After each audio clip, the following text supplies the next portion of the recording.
Hello everybody, welcome again to this Richard Laymon book review.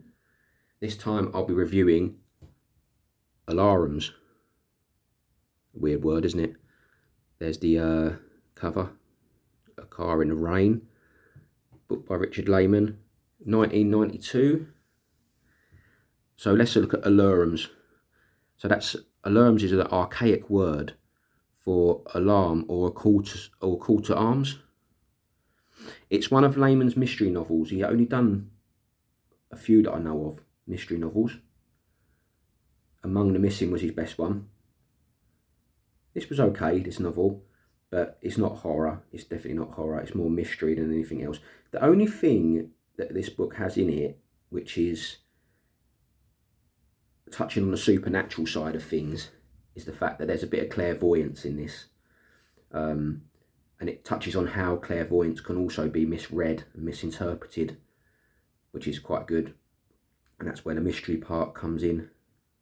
So, spoiler alert, if you don't want to hear what happens in this book, shut off now. But most people have read these books already. So, this book is about a young lady called Mel, and she collapses during a musical recital. She collapses, and when she collapses, she's done it before, she's had these visions, and she has a vision of a vehicle runs down her father, and she believes him to be dead. Her boyfriend Bodie, this guy, he is such a Laymon character. He is the most loyal person not. So he loves this Mel, this Mel's his girlfriend, they've been together, he absolutely loves her, even though she's a bit wild. Through the story, Mel keeps telling Bodie about that when you see my sister, you'll want to run off with her because she's so beautiful. So the sister Pen is described as this beautiful, almost like supermodel sister, and Mel is described as like a pasty looking female who seems to be described that she wears chokers. That seems to be the main focus on her, other than that she's a bit pasty. So it doesn't really describe her as being beautiful in the book, but Bodie obviously finds something very attractive about her, but she's very jealous of her sister's looks. So they try and get hold of the sister, but they can't for other reasons. In the book, there's like a paranoia part where there's sick phone calls being made, so the phones get disconnected. So then she sets off to where the father and the sister live. So it turns out that father has been run over.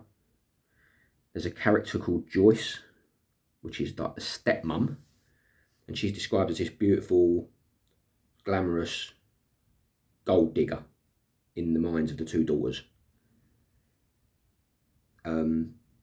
Dad obviously loves her, so there's a bit of tension there.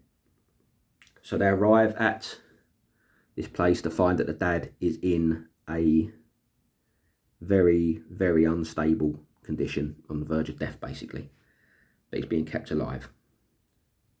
So it's a mystery novel on that grounds, because then it starts to transpire into almost like a whodunit, how it happened, what happened, and was Mel's visions correct? Was they truthful?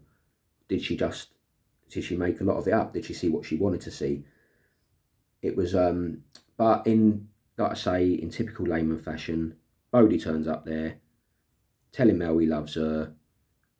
He can't, he's not interested in the sister. Next minute, he's actively stalking the sister.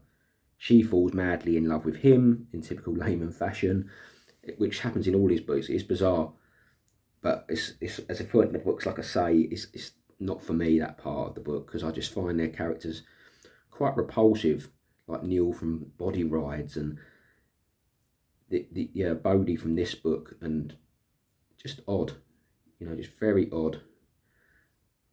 But yeah, so the story moves forward into the mystery part of it, where, like I say, it's a whodunit, and there's an ambulance chasing lawyer Harrison.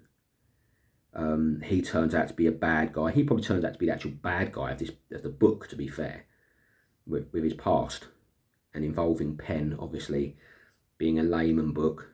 There has to be some absolute violence towards one of the characters, unspeakable violence. And he turns out to be one of the bad guys, but he doesn't really play a major part in the book, which is quite interesting. But he actually turns out to be the real bad guy, even though he doesn't do anything in the book. When you read it, that makes sense. Bodie comes across as like a helpful but sleazy guy. He's very in it for himself by the way of sort of reading the book. Bodie is all I can say is he's deceitful. He's very selfish, and at times he seems like a coward. Even though some of the book portrays that he can have a ruck, he can have a fight, but he just seems to be a bit of a slimy coward in the book. I found. Penn, who's obviously the beautiful sister, she seems very intelligent, and like, this is the weird part of the book. She's already got problems with her sister not trusting her because of things that have happened in the past, and she seems to be fighting to get her sister's approval throughout the book, Mel's approval of that forgiveness. And then at one point she's sort of saying in the book, well, sod this, I've tried, now I'm gonna nab Bodie and go off with Bodie. And it just seemed odd. It just seemed odd. But I actually like the book because it's got twists and turns in it, even though some of the stuff in it is a little just unbelievable, But like I say, it's a typical Laymon book.